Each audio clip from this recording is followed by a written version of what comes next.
इतनी दूर मत जाओ। वो गोरखपुर लिंक जो 6,000 करोड़ का बन रहा वो अभी तक नहीं बन पाया। अध्यक्ष जी, लगातार बीजेपी आरोप लगा रही है कि स्वामी प्रसाद मौर्य सनातन धर्म को लेकर के बयान देते हैं, लेकिन समाजवादी पार्टी के राष्ट्रीय अध्यक्ष या किसी भी पार्टी के नेता ने उन्हें मना नहीं किया। इसमें कहीं ना कहीं राष्ट्रीय अध्यक्ष का हाथ है, इसलिए अभी तक कोई कार्रवाई नहीं की गई। फिल इन द गैप होता है ना, फिल इन द ब्लैंक्स। तो कई नेताओं को ये रखा जाता है, बीजेपी रखती है, पहले फिल इन द ब्लैंक करते रहो।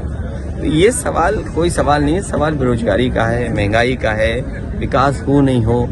आप लोग क्यों हाईलाइट करते हैं? अगर कोई बात ऐसी कही गई है तो जिम्मेदारी आपकी भी तो बनती है, आप भी तो सनातनी होंगे। अगर आप सनातनी हो तो कम से कम गांधी जी का कहना मानो ना, बुरे को देखो नहीं, बुरे को कहो मत, बुरे को सुनो नहीं। तो आप क्यों ऐसा करते हो? आप गांधी जी की बात नहीं मानते हो। अभी हाल ही में कैबिनेट मंत्री ने बयान दिया है, उन्होंने कहा है कि हमारे लिए राम मंदिर का एजेंडा हमेशा रहा है और आगे भी चुनाव में रहेगा। तो कोई ये नई बात नहीं है, पूरे देश जानता है ये बात। देखिए, ये जो सवाल उठाए जा रहे हैं सब जानते हैं, लेकिन उससे महत्वपूर्ण सवाल ये है कि अग्निवीर जैसी व्यवस्था आप टेम्परेरी कर रहे हो। आपका जवान शहीद हो रहा है, अधिकारी शहीद हो रहा है। क्या आप टेम्परेरी एक नौजवान से उम्मीद करते हो कि रक्षा वही कर पाएगा? और फिर एक टैंक चलाने में या और जो नए तरह के आर्म्स आ गए, इक्विपमेंट्स हैं या डिफेंस के जो चीजें हैं, चलाने में कितना समय लगता है, सीखने में समय लगता है। जब तक सीखोगे तब तक तुम्हें घर भेज देंगे। तो क्या फायदा हुआ आपका अग्निवीर का? टैंक चलाने में 10 साल लगते हैं टैंक चलाना। जब तक टैंक चलाना सीखोगे तब तो तुम अपनी बैलगाड़ी गांव में चला रहे होगे। एमपी में आपने कहा था एक चालू पार्टी है, वो बात खत्म हो गई। अब तो रिजल्ट का इंतजार करिए।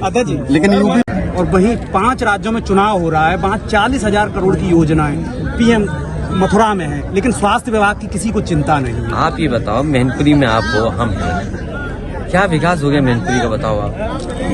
दिल्ली की 10 साल की सरकार ने कौन सी बड़ी चीज मैनपुरी को दे दी? अगर एक बड़ी चीज दी हो तो बताइए आप। एटा का सबसे बड़ा कारखाना जो लग करके तैयार हो रहा है बिजली का, वो भी अभी शुरू नहीं कर पाए। अभी तो उसके तार नहीं बिछा पाए। अगर बिजली कल बनती है तो बिजली निकालोगे कैसे, पहुंचाओगे कैसे? इसके लिए क्या इंतजाम किया है? Thermal plant. और सच्चाई ये है कि गरीब के लिए एक भी जिला अस्पताल सरकार ने नहीं बनाया जहां पर गरीब को इलाज मिल जाए। और जिस जगह हम लोग खड़े हैं, एक किसान सबसे पहले मंच पे आए, उन्होंने कहा कि यहाँ का जो पशु अस्पताल है 6 महीने से यहाँ डॉक्टर नहीं है। तो जितनी चिंता इन्हें पशुओं की, जानवरों की है, क्या उनकी देखभाल के लिए इनकी पास चिंता नहीं है? सीएम का गोरखपुर आईपीडी जो है, भारतीय जनता पार्टी का चुनावी एजेंडा रिलीजियस है। आप बेरोजगार हो जाएं, आपको रोटी खाने को न मिले, सर्दियां आ गई हैं, आप पे कपड़े न हो, सर्दियों में बच्चों के जूते न हो, या नौकरी नहीं है, बिजली नहीं आ रही है, सड़कों पे जानवर घूम रहे हैं, अस्पतालों में दवाई और इलाज का इंतजाम नहीं है, कैंसर जैसी बीमारी से गरीब बर्बाद हो रहा है, उन्हें कोई परवाह नहीं है। दुनिया के दूसरे देशों से तेल आ रहा है, हमारी सरसों खेत में खड़ी है, सरसों का रेट नहीं मिल रहा किसान को, उन्हें कोई परवाह नहीं है। लेकिन उनका रिलीजियस एजेंडा रहे और रिलीजियस एजेंडा पे ही चुनाव लड़ते हैं। मैं जनता से अपील करूंगा कि जो बुनियादी सवाल हैं उनका जवाब भारतीय जनता पार्टी उन समस्याओं का समाधान नहीं ढूंढ पाई है। लेकिन ये आज पहले पीएम होंगे आज तो ये गए मतलब पहली बार आए, दूसरी बार है। अरे क्या बात कर रहे हो, कौन पहली बार कौन दूसरी बार? हमारी तो जिंदगी गुजर गई जाते जाते वहाँ। कोई पीएम, अरे हमारा तो बचपन से जा रहे, कम से कम ये भी तो कहो ना कि कोई बचपन से गया वहाँ पर। 1000 ऐसे बहुत सारे लोग होंगे इसमें, इस जिले में, जो हर महीने जाते होंगे गोवर्धन पर्वत के परिक्रमा करने। हम ऐसे लोगों को जानते हैं जो बचपन से जा रहे हैं वहाँ पे। खबर क्या हो, जो बचपन से जा रहे हैं, खबर ये है कि पहली बार आ रहे, खबर ये हो कि जो बचपन से जा रहे थे, खबर उनकी हो।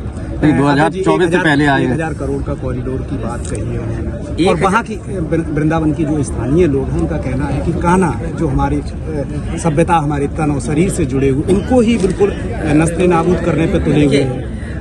हेरिटेज और एस्थेटिक, और जो सदियों से हमारे पूर्वजों ने जो विरासत में हमें चीजें दी हैं, विरासत कैसे बचे और हेरिटेज कैसे बचे? कोई भी डेवलपमेंट हो, लेकिन विरासत में जो चीजें मिली हैं उनको सजोया कैसे जाए, उनका संरक्षण कैसे जाए, उस दिशा में काम होना चाहिए।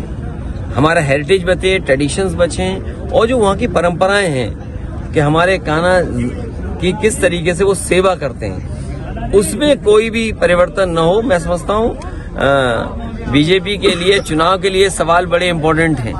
हलाल प्रोडक्ट पे क्या कहेंगे, जो जांच चल रही है? बीजेपी यही करती रहेगी। बीजेपी के तमाम लोग आप जानते होंगे जो नॉनवेज खाते होंगे। मैं अपने फ्लाइट में देखा हूँ, मेरे बगल में बीजेपी के बड़े नेता थे, वो नॉनवेज खा रहे थे, उन्हें चिंता ही नहीं थी कैसा मीट है ये मैं कह रहा हूँ आपसे। और अगर ये बात उनको गलत लगे बीजेपी के लोगों से, तो बीजेपी के लोग आपके माध्यम से कभी सवाल पूछवा लें, और उनके पास तो वो भी होंगे ना, क्या कहते हैं, पता कर लेंगे कि कौन बैठा रहा होगा हमारे साथ बीजेपी के बड़े नेता।